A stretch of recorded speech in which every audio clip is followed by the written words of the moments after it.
Sentía náuseas, náuseas de muerte después de tan larga agonía. Y, cuando por fin me desataron y me permitieron sentarme, comprendí que mis sentidos me abandonaban. La sentencia, la atroz sentencia de muerte, fue el último sonido reconocible que registraron mis oídos.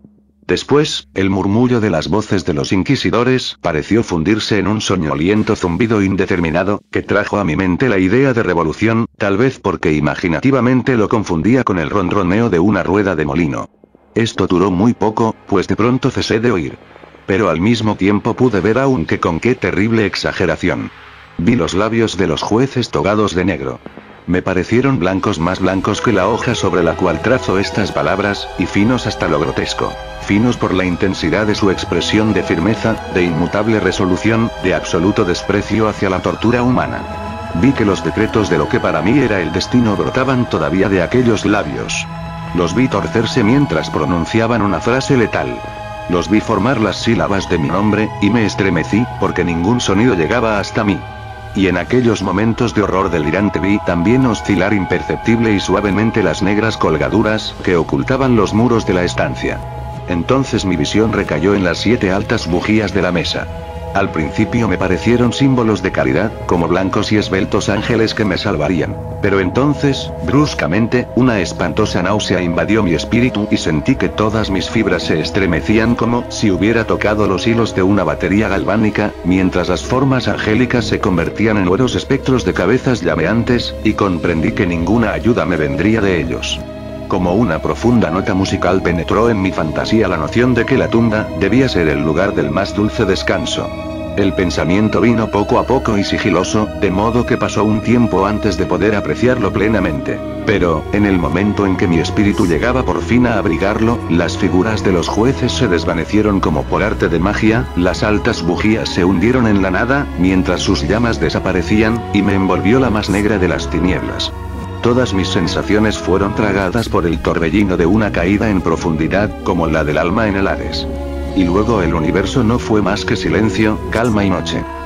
Me había desmayado, pero no puedo afirmar que hubiera perdido completamente la conciencia. No trataré de definir lo que me quedaba de ella, y menos describirla. Pero no la había perdido por completo.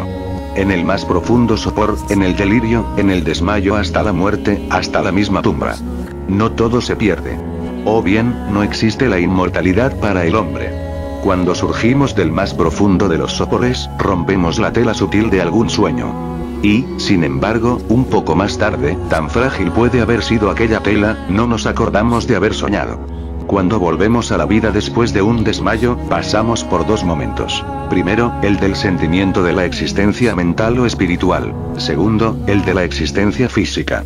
Es probable que si al llegar al segundo momento pudiéramos recordar las impresiones del primero, estas contendrían multitud de recuerdos del abismo que se abre más atrás. ¿Y ese abismo, qué es? ¿Cómo, por lo menos, distinguir sus sombras de la tumba? Pero si las impresiones de lo que he llamado el primer momento no pueden ser recordadas por un acto de la voluntad, no se presentan inesperadamente después de un largo intervalo, mientras nos maravillamos preguntándonos de dónde proceden. Aquel que nunca se ha desmayado, no descubrirá extraños palacios y caras fantásticamente familiares en las brasas del carbón. No contemplará, flotando en el aire, las melancólicas visiones que la mayoría no es capaz de ver. No meditará mientras respira el perfume de una nueva flor. No sentirá exaltarse su mente ante el sentido de una cadencia musical que jamás había llamado antes su atención. Entre frecuentes y reflexivos esfuerzos para recordar, entre acendradas luchas para apresar algún vestigio de ese estado de aparente aniquilación en el cual se había hundido mi alma, ha habido momentos en que he vislumbrado el triunfo. Breves, brevísimos períodos en que pude evocar recuerdos que, a la luz de mi lucidez posterior, solo podían referirse a aquel momento de aparente inconsciencia. Esas sombras de recuerdo me muestran, borrosamente, altas siluetas que me alzaron y me llevaron en silencio, descendiendo siempre descendiendo hasta que un horrible mareo me oprimió a la sola idea de lo interminable de ese descenso. También evocan el vago horror que sentía mi corazón, precisamente a causa de la monstruosa calma que me invadía. Viene luego una sensación de súbita inmovilidad que invade todas las cosas, como si aquellos que me llevaban, atroz cortejo, hubieran superado en su descenso los límites de lo ilimitado y descansaran de la fatiga de su tarea. Después de esto viene a la mente como un desabrimiento y humedad, y luego, todo es locura, la locura de un recuerdo que se afana entre cosas prohibidas.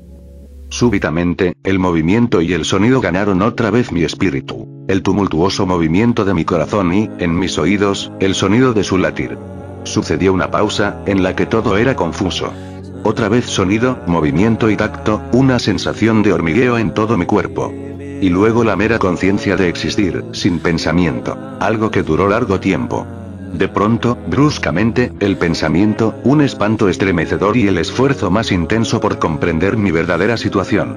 A esto sucedió un profundo deseo de recaer en la insensibilidad. Otra vez un violento revivir del espíritu y un esfuerzo por moverme, hasta conseguirlo.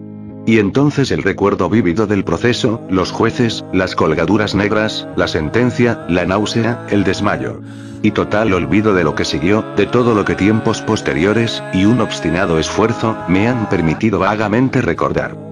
Hasta ese momento no había abierto los ojos. Sentí que yacía de espaldas y que no estaba atado. Alargué la mano, que cayó pesadamente sobre algo húmedo y duro. La dejé allí algún tiempo, mientras trataba de imaginarme dónde me hallaba y qué era de mí. Ansiaba abrir los ojos, pero no me atrevía, porque me espantaba esa primera mirada a los objetos que me rodeaban. No es que temiera contemplar cosas horribles, pero me horrorizaba la posibilidad de que no hubiese nada que ver. Por fin, lleno de atroz angustia mi corazón, abrí de golpe los ojos, y mis peores suposiciones se confirmaron. Me rodeaba la tiniebla de una noche eterna. Luché por respirar. Lo intenso de aquella oscuridad parecía oprimirme y sofocarme. La atmósfera era de una intolerable pesadez. Me quedé inmóvil, esforzándome por razonar. Evoqué el proceso de la Inquisición, buscando deducir mi verdadera situación a partir de ese punto. La sentencia había sido pronunciada. Tenía la impresión de que desde entonces había transcurrido largo tiempo. Pero ni siquiera por un momento me consideré verdaderamente muerto. Semejante suposición, no obstante lo que leemos en los relatos ficticios, es por completo incompatible con la verdadera existencia. Pero, ¿dónde y en qué situación me encontraba? Sabía que, por lo regular, los condenados morían en un auto de fe, y uno de estos acababa de realizarse la misma noche de mi proceso. Me habrían devuelto a mi calabozo a la espera del próximo sacrificio, que no se cumpliría hasta varios meses más tarde. Al punto vi que era imposible. En aquel momento había una demanda inmediata de víctimas. Y, además, mi calabozo, como todas las celdas de los condenados en Toledo, tenía piso de piedra y la luz no había sido completamente suprimida. Una horrible idea hizo que la sangre se agolpara a torrentes en mi corazón, y por un breve instante recaí en la insensibilidad. Cuando me repuse, temblando convulsivamente, me levanté y tendí desatinadamente los brazos en todas direcciones. No sentí nada, pero no me atrevía a dar un solo paso, por temor de que me lo impidieran las paredes de una tumba. Brotaba el sudor por todos mis poros y tenía la frente empapada de gotas heladas. Pero la agonía de la incertidumbre terminó por volverse intolerable, y cautelosamente me volví adelante, con los brazos tendidos, desorbitados los ojos en el deseo de captar el más débil rayo de luz. Anduve así unos cuantos pasos, pero todo seguía siendo tiniebla y vacío. Respiré con mayor libertad, por lo menos parecía evidente que mi destino no era el más espantoso de todos. Pero entonces, mientras seguía avanzando cautelosamente, resonaron en mi recuerdo los mil vagos rumores de las cosas horribles que ocurrían en Toledo. Cosas extrañas se contaban sobre los calabozos, cosas que yo había tomado por invenciones, pero que no por eso eran menos extrañas y demasiado horrorosas para ser repetidas, salvo en voz baja. Me dejarían morir de hambre en este subterráneo mundo de tiniebla, o quizá me aguardaba un destino todavía peor. Demasiado conocía yo el carácter de mis jueces para dudar de que el resultado sería la muerte, y una muerte mucho más amarga que la habitual. Todo lo que me preocupaba y me enloquecía era el modo y la hora de esa muerte. Mis manos extendidas tocaron, por fin, un obstáculo sólido. Era un muro, probablemente de piedra, sumamente liso, viscoso y frío. Me puse a seguirlo, avanzando con toda la desconfianza que antiguos relatos me habían inspirado. Pero esto no me daba oportunidad de asegurarme de las dimensiones del calabozo, ya que daría toda la vuelta y retornaría al lugar de partida sin advertirlo, hasta tal punto era uniforme y lisa la pared. Busqué, pues, el cuchillo que llevaba conmigo cuando me condujeron a las cámaras inquisitoriales. Había desaparecido, y en lugar de mis ropas tenía puesto un sayo de burda estameña. Había pensado hundir la hoja en alguna juntura de la mampostería, a fin de identificar mi punto de partida. Pero, de todos modos, la dificultad carecía de importancia, aunque en el desorden de mi mente me pareció insuperable en el primer momento. Arranqué un pedazo del ruedo del sayo y lo puse bien extendido y en ángulo recto con respecto al muro. Luego de tentar toda la vuelta de mi celda, no dejaría de encontrar el jirón al completar el circuito. Tal es lo que, por lo menos, pensé, pues no había contado con el tamaño del calabozo y con mi debilidad. El suelo era húmedo y resbaladizo. Avancé, titubeando, un trecho, pero luego trastabillé y caí. Mi excesiva fatiga me indujo a permanecer postrado y el sueño no tardó en dominarme. Al despertar y extender un brazo, hallé junto a mí un pan y un cántaro de agua. Estaba demasiado exhausto para reflexionar acerca de esto, pero comí y bebí ávidamente. Poco después reanudé mi vuelta al calabozo y con mucho trabajo llegué, por fin, al pedazo de estameña. Hasta el momento de caer al suelo había contado 52 pasos, y al reanudar mi vuelta otros 48, hasta llegar al trozo de género. Había, pues, un total de 100 pasos. Contando una yarda por cada 2 pasos, calculé que el calabozo tenía un circuito de 50 yardas. No obstante, había encontrado numerosos ángulos de pared, de modo que no podía hacerme una idea clara de la forma de la cripta, a lo que llamo así pues no podía impedirme pensar que lo era. Poca finalidad y menos esperanza tenían estas investigaciones, pero una vaga curiosidad me impelía a continuarlas. Apartándome de la pared, resolví cruzar el calabozo por uno de sus diámetros. Avancé al principio con suma precaución, pues aunque el piso parecía de un material sólido, era peligrosamente resbaladizo a causa del limo. Cobré ánimo, sin embargo, y terminé caminando con firmeza, esforzándome por seguir una línea todo lo recta posible. Había avanzado 10 o 12 pasos en esta forma cuando el ruedo desgarrado del sayo se me enredó en las piernas. Trastabillando, caí violentamente de bruces. En la confusión que siguió a la caída no reparé en un sorprendente detalle que, pocos segundos más tarde, y cuando aún yacía boca abajo, reclamó mi atención. Helo aquí. Tenía el mentón apoyado en el piso del calabozo, pero mis labios y la parte superior de mi cara, que aparentemente debían encontrarse a un nivel inferior al de la mandíbula, no se apoyaba en nada. Al mismo tiempo me pareció que bañaba mi frente un vapor viscoso, y el olor característico de los hongos podridos penetró en mis fosas nasales. Tendí un brazo y me estremecí al descubrir que me había desplomado exactamente al borde de un pozo circular, cuya profundidad me era imposible descubrir por el momento. Tanteando en la mampostería que bordeaba el pozo, logré desprender un menudo fragmento y lo tiré al abismo. Durante largos segundos escuché cómo repercutía al golpear en su descenso las paredes del pozo. Hubo por fin un chapoteo en el agua, al cual sucedieron sonoros ecos. En ese mismo instante oí un sonido semejante al de abrirse y cerrarse rápidamente una puerta en lo alto, mientras un débil rayo de luz cruzaba instantáneamente la tiniebla y volvía a desvanecerse con la misma precipitación. Comprendí claramente el destino que me habían preparado y me felicité de haber escapado a tiempo gracias al oportuno accidente. Un paso más antes de mi caída y el mundo no hubiera vuelto a saber de mí. La muerte a la que acababa de escapar tenía justamente las características que yo había rechazado como fabulosas y antojadizas en los relatos que circulaban acerca de la Inquisición. Para las víctimas de su tiranía se reservaban 2 especies de muerte, una llena de horrorosos sufrimientos físicos, y otra acompañada de sufrimientos morales todavía más atroces. Yo estaba destinado a esta última. Mis largos padecimientos me habían desequilibrado los nervios, al punto que bastaba el sonido de mi propia voz para hacerme temblar, y por eso constituía en todo sentido el sujeto ideal para la clase de torturas que me aguardaban. Estremeciéndome de pies a cabeza, me arrastré hasta volver a tocar la pared, resuelto a perecer allí antes que arriesgarme otra vez a los horrores de los pozos, ya que mi imaginación concebía ahora más de uno, situados en distintos lugares del calabozo. De haber tenido otro estado de ánimo, tal vez me hubiera alcanzado el coraje para acabar de una vez con mis desgracias, precipitándome en uno de esos abismos. Pero había llegado a convertirme en el peor de los cobardes. Y tampoco podía olvidar lo que había leído sobre esos pozos, esto es, que su horrible disposición impedía que la vida se extinguiera de golpe. La agitación de mi espíritu me mantuvo despierto durante largas horas, pero finalmente acabé por adormecerme. Cuando desperté, otra vez había a mi lado un pan y un cántaro de agua. Me consumía una sed ardiente y de un solo trago vacié el jarro. El agua debía contener alguna droga, pues apenas la hube bebido me sentí irresistiblemente adormilado. Un profundo sueño cayó sobre mí, un sueño como el de la muerte. No sé, en verdad, cuánto duró, pero cuando volví a abrir los ojos los objetos que me rodeaban eran visibles. Gracias a un resplandor sulfuroso, cuyo origen me fue imposible determinar al principio, pude contemplar la extensión y el aspecto de mi cárcel. Mucho me había equivocado sobre su tamaño. El circuito completo de los muros no pasaba de unas 25 yardas. Durante unos minutos, esto me llenó de una vana preocupación. Vana, sí, pues nada podía tener menos importancia, en las terribles circunstancias que me rodeaban, que las simples dimensiones del calabozo. Pero mi espíritu se interesaba extrañamente en nimiedades y me esforcé por descubrir el error que había podido cometer en mis medidas. Por fin se me reveló la verdad.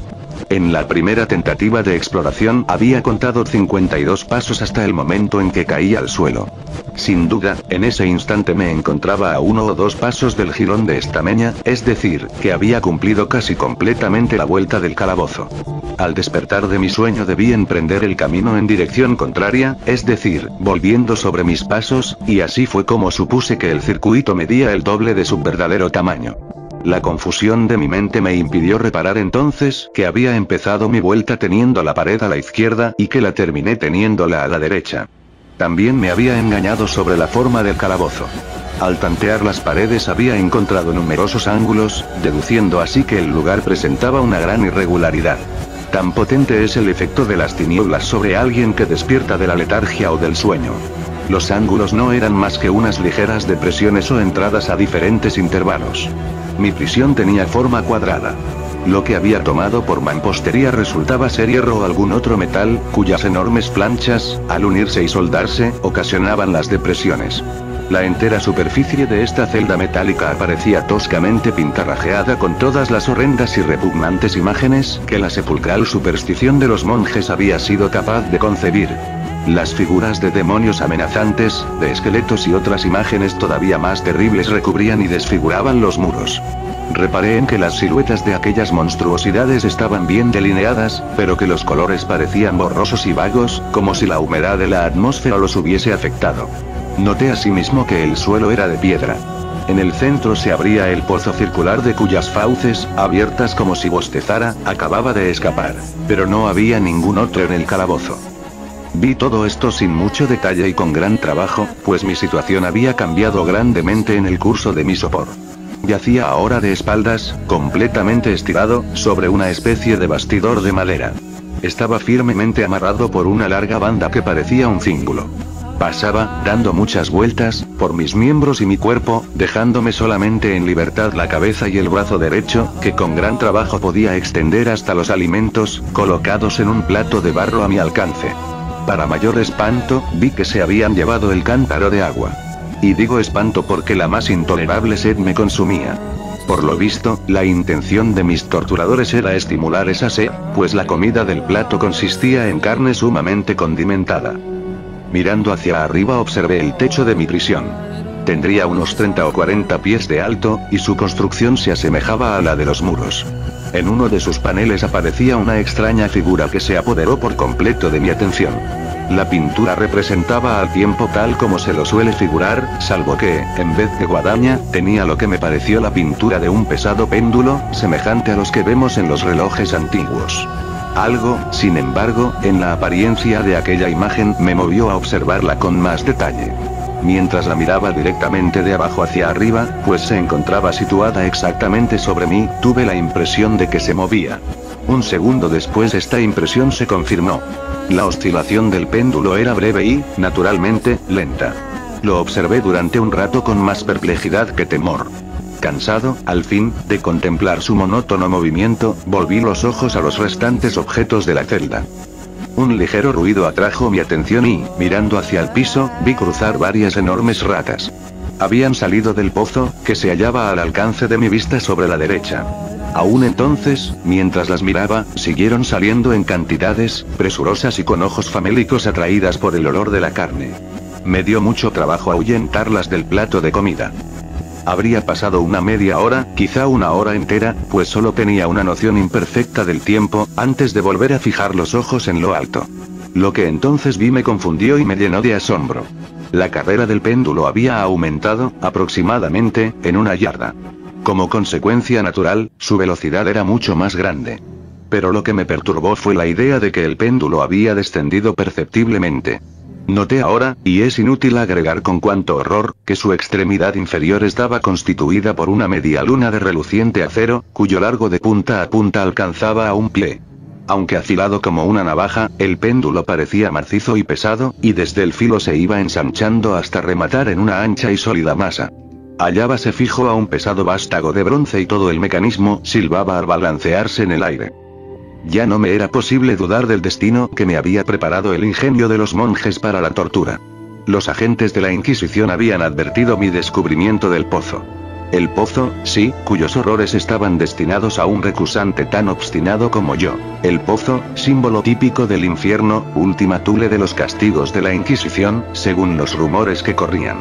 Por el más casual de los accidentes, había evitado caer en el pozo y bien sabía que la sorpresa, la brusca precipitación en los tormentos, constituían una parte importante de las grotescas muertes que tenían lugar en aquellos calabozos. No habiendo caído en el pozo, el demoníaco plan de mis verdugos no contaba con precipitarme por la fuerza, y por eso, ya que no quedaba otra alternativa, me esperaba ahora un final diferente y más apacible. Más apacible. Casi me sonreí en medio del espanto al pensar en semejante aplicación de la palabra. ¿De qué vale hablar de las largas horas de un horror más que mortal, durante las cuales conté las tumbantes oscilaciones del péndulo? Pulgada a pulgada, con un descenso que solo podía apreciarse después de intervalos que parecían siglos más y más íbase aproximando. Pasaron días, puede ser que hayan pasado muchos días, antes de que oscilara tan cerca de mí que parecía abanicarme con su acre aliento. El olor del afilado acero penetraba en mis sentidos, supliqué, fatigando al cielo con mis ruegos, para que el péndulo descendiera más velozmente. Me volví loco, me exasperé e hice todo lo posible por enderezarme y quedar en el camino de la horrible cimitarra. Y después caí en una repentina calma y me mantuve inmóvil, sonriendo a aquella brillante muerte como un niño a un bonito juguete. Siguió otro intervalo de total insensibilidad. Fue breve, pues al resbalar otra vez en la vida, noté que no se había producido ningún descenso perceptible del péndulo. Podía, sin embargo, haber durado mucho, pues bien sabía que aquellos demonios estaban al tanto de mi desmayo y que podían haber detenido el péndulo a su gusto. Al despertarme me sentí inexpresablemente enfermo y débil, como después de una prolongada inanición. Aún en la agonía de aquellas horas la naturaleza humana ansiaba alimento. Con un penoso esfuerzo alargué el brazo izquierdo todo lo que me lo permitían mis ataduras y me apoderé de una pequeña cantidad que habían dejado las ratas. Cuando me llevaba una porción a los labios, pasó por mi mente un pensamiento apenas esbozado de alegría, de esperanza. Pero, ¿qué tenía yo que ver con la esperanza? Era aquel, como digo, un pensamiento apenas formado. Muchos así tiene el hombre que no llegan a completarse jamás. Sentí que era de alegría, de esperanza. Pero sentí al mismo tiempo que acababa de extinguirse en plena elaboración. Vanamente luché por alcanzarlo, por recobrarlo. El prolongado sufrimiento había aniquilado casi por completo mis facultades mentales ordinarias. No era más que un imbécil, un idiota. La oscilación del péndulo se cumplía en ángulo recto con mi cuerpo extendido. Vi que la media luna estaba orientada de manera de cruzar la zona del corazón. Desgarraría la estameña de mi sayo, retornaría para repetir la operación otra vez a pesar de su carrera terriblemente amplia, 30 pies o más, y la sibilante violencia de su descenso, capaz de romper aquellos muros de hierro. Todo lo que haría durante varios minutos sería cortar mi sayo. A esa altura de mis pensamientos debí de hacer una pausa, pues no me atrevía a prolongar mi reflexión. Me mantuve en ella, pertinazmente fija la atención, como si al hacerlo pudiera detener en ese punto el descenso de la hoja de acero. Me obligué a meditar acerca del sonido que haría la media luna cuando pasara cortando el género y la especial sensación de estremecimiento que produce en los nervios el roce de una tela. Pensé en todas estas frivolidades hasta el límite de mi resistencia. Seguía bajando suavemente. Sentí un frenético placer en comparar su velocidad lateral con la del descenso. A la derecha, a la izquierda, hacia los lados, con el aullido de un espíritu maldito hacia mi corazón, con el paso sigiloso del tigre. Sucesivamente reía carcajadas y clamé, según que una u otra idea me dominara. Bajaba seguro, incansable, bajaba. Ya pasaba vibrando a 3 pulgadas de mi pecho. Luché con violencia, furiosamente, para soltar mi brazo izquierdo, que solo estaba libre a partir del codo. Me era posible llevar la mano desde el plato, puesto a mi lado, hasta la boca, pero no más allá. De haber roto las ataduras arriba del codo, hubiera tratado de detener el péndulo. Pero lo mismo hubiera sido pretender atajar una luz. Bajaba sin cesar, inevitablemente, bajaba. Luché, jadeando, a cada oscilación. Me encogía convulsivamente a cada paso del péndulo. Mis ojos seguían su carrera hacia arriba o abajo, con la ansiedad de la más inexpresable desesperación. Mis párpados se cerraban espasmódicamente a cada descenso, aunque la muerte hubiera sido para mí un alivio, inefable. Pero cada uno de mis nervios se estremecía, sin embargo, al pensar que el más pequeño deslizamiento del mecanismo precipitaría aquel reluciente, afilado eje contra mi pecho. Era la esperanza la que hacía estremecer mis nervios y contraer mi cuerpo. Era la esperanza, esa esperanza que triunfa aún en el potro del suplicio, que susurra al oído de los condenados a muerte hasta en los calabozos de la Inquisición. Vi que después de 10 o 12 oscilaciones el acero se pondría en contacto con mi ropa, y en el mismo momento en que hice esa observación invadió mi espíritu toda la penetrante calma concentrada de la desesperación. Por primera vez en muchas horas, quizá días, me puse a pensar. Acudió a mi mente la noción de que la banda o cíngulo que me ataba era de una sola pieza. Mis ligaduras no estaban constituidas por cuerdas separadas. El primer roce de la afiladísima media luna sobre cualquier porción de la banda bastaría para soltarla, y con ayuda de mi mano izquierda podría desatarme del todo. Pero, cuán terrible, en ese caso, la proximidad del acero. Cuán letal el resultado de la más leve lucha. Y luego, era verosímil que los esbirros del torturador no hubieran previsto y prevenido esa posibilidad. ¿Cabía pensar que la atadura cruzara mi pecho en el justo lugar por donde pasaría el péndulo? Temeroso de descubrir que mi débil y, al parecer, postrera esperanza se frustraba, levanté la cabeza lo bastante para distinguir con claridad mi pecho. El cíngulo envolvía mis miembros y mi cuerpo en todas direcciones, salvo en el lugar por donde pasaría el péndulo. Apenas había dejado caer hacia atrás la cabeza cuando relampagueó en mi mente algo que solo puedo describir como la informe mitad de aquella idea de liberación a que he aludido previamente y de la cual solo una parte flotaba inciertamente en mi mente cuando llevé la comida a mis ardientes labios. Mas ahora el pensamiento completo estaba presente, débil, apenas sensato, apenas definido pero entero. Inmediatamente, con la nerviosa energía de la desesperación, procedí a ejecutarlo. Durante horas y horas, cantidad de ratas habían pululado en la vecindad inmediata del armazón de madera sobre el cual me hallaba. Aquellas ratas eran salvajes, audaces, famélicas. Sus rojas pupilas me miraban centelleantes, como si esperaran verme inmóvil para convertirme en su presa. ¿A qué alimento, pensé, las han acostumbrado en el pozo? A pesar de todos mis esfuerzos por impedirlo, ya habían devorado el contenido del plato, salvo unas pocas sobras. Mi mano se había agitado como un abanico sobre el plato, pero, a la larga, la regularidad del movimiento le hizo perder su efecto. En su voracidad, las odiosas bestias me clavaban sus afiladas garras en los dedos. Tomando los fragmentos de la aceitosa y especiada carne que quedaba en el plato, froté con ellos mis ataduras allí donde era posible alcanzarlas, y después, apartando mi mano del suelo, permanecí completamente inmóvil, conteniendo el aliento. Los hambrientos animales se sintieron primeramente aterrados y sorprendidos por el cambio a la cesación de movimiento. Retrocedieron llenos de alarma, y muchos se refugiaron en el pozo. Pero esto no duró más que un momento. No en vano había yo contado con su voracidad.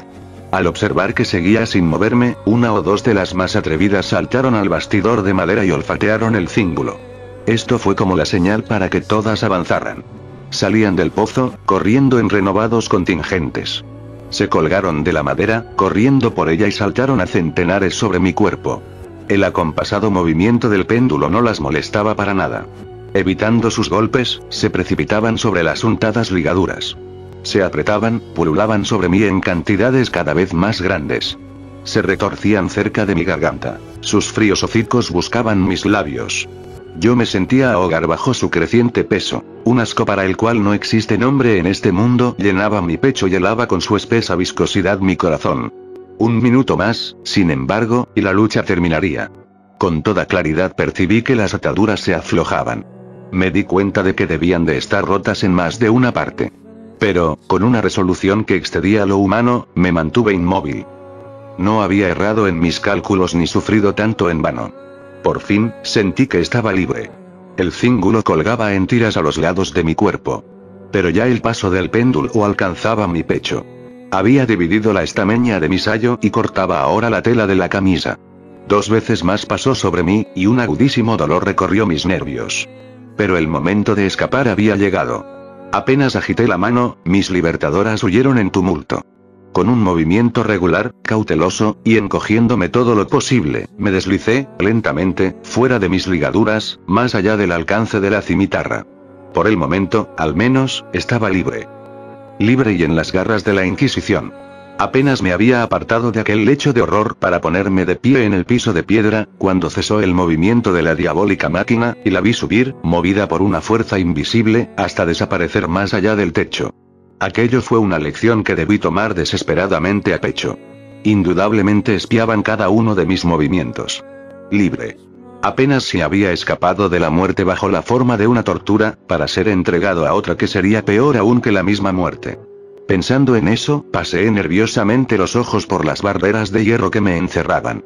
Algo insólito, un cambio que, al principio, no me fue posible apreciar claramente, se había producido en el calabozo.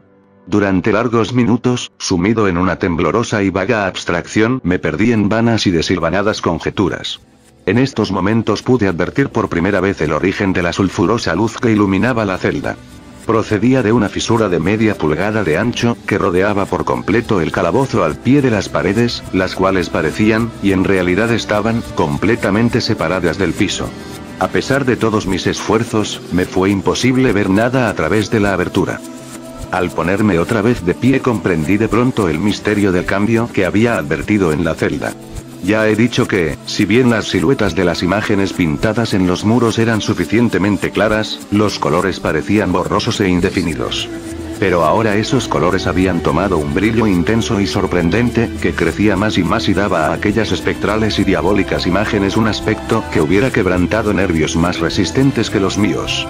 Ojos demoníacos, de una salvaje y aterradora vida, me contemplaban fijamente desde 1000 direcciones, donde ninguno había sido antes visible, y brillaban con el cárdeno resplandor de un fuego que mi imaginación no alcanzaba a concebir como irreal.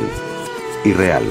Al respirar llegó a mis narices el olor característico del vapor que surgía del hierro recalentado. Aquel olor sofocante invadía más y más la celda. Los sangrientos horrores representados en las paredes empezaron a ponerse rojos y yo jadeaba, tratando de respirar. Ya no me cabía duda sobre la intención de mis torturadores. Los más implacables, los más demoníacos entre los hombres. Corrí hacia el centro de la celda, alejándome del metal ardiente. Al encarar en mi pensamiento la horrible destrucción que me aguardaba, la idea de la frescura del pozo invadió mi alma como un bálsamo. Corrí hasta su borde mortal. Esforzándome, miré hacia abajo. El resplandor del ardiente techo iluminaba sus más recónditos huecos. Y, sin embargo, durante un horrible instante, mi espíritu se negó a comprender el sentido de lo que veía. Pero, al fin, ese sentido se abrió paso, avanzó poco a poco hasta mi alma, hasta arder y consumirse en mi estremecida razón. Poder expresarlo. Yo espanto. Todo menos eso. Con un alarido, salté hacia atrás y hundí mi cara en las manos, sollozando amargamente. El calor crecía rápidamente, y una vez más miré a lo alto, temblando como en un ataque de calentura. Un segundo cambio acababa de producirse en la celda, y esta vez el cambio tenía que ver con la forma. Al igual que antes, fue inútil que me esforzara por apreciar o entender inmediatamente lo que estaba ocurriendo. Pero mis dudas no duraron mucho. La venganza de la Inquisición se aceleraba después de mi doble escapatoria, y ya no habría más pérdida de tiempo por parte del Rey de los Espantos. Hasta entonces mi celda había sido cuadrada. De pronto vi que 2 de sus ángulos de hierro se habían vuelto agudos, y los otros 2, por consiguiente, obtusos.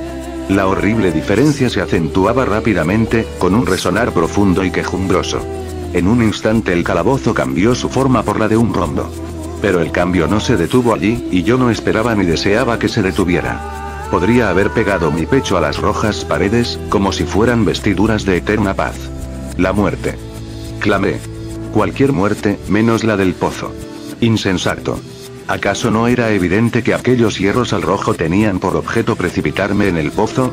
¿Podría acaso resistir su fuego? Y si lo resistiera, ¿cómo oponerme a su presión? El rombo se iba achatando más y más, con una rapidez que no me dejaba tiempo para mirar su centro y, por tanto, su diámetro mayor llegaba ya sobre el abierto abismo. Me eché hacia atrás, pero las movientes paredes me obligaban irresistiblemente a avanzar. Por fin no hubo ya en el piso del calabozo ni una pulgada de asidero para mi chamuscado y convulso cuerpo. Cesé de luchar, pero la agonía de mi alma se expresó en un agudo, prolongado alarido final de desesperación. Sentí que me tambaleaba al borde del pozo, desvié la mirada, y oí un discordante clamoreo de voces humanas. Resonó poderoso un toque de trompetas. Escuché un áspero chirriar semejante al de 1000 truenos. Las terribles paredes retrocedieron. Una mano tendida sujetó mi brazo en el instante en que, desmayado, me precipitaba al abismo. Era la del general Lasalle. El ejército francés acababa de entrar en Toledo. La Inquisición estaba en poder de sus enemigos.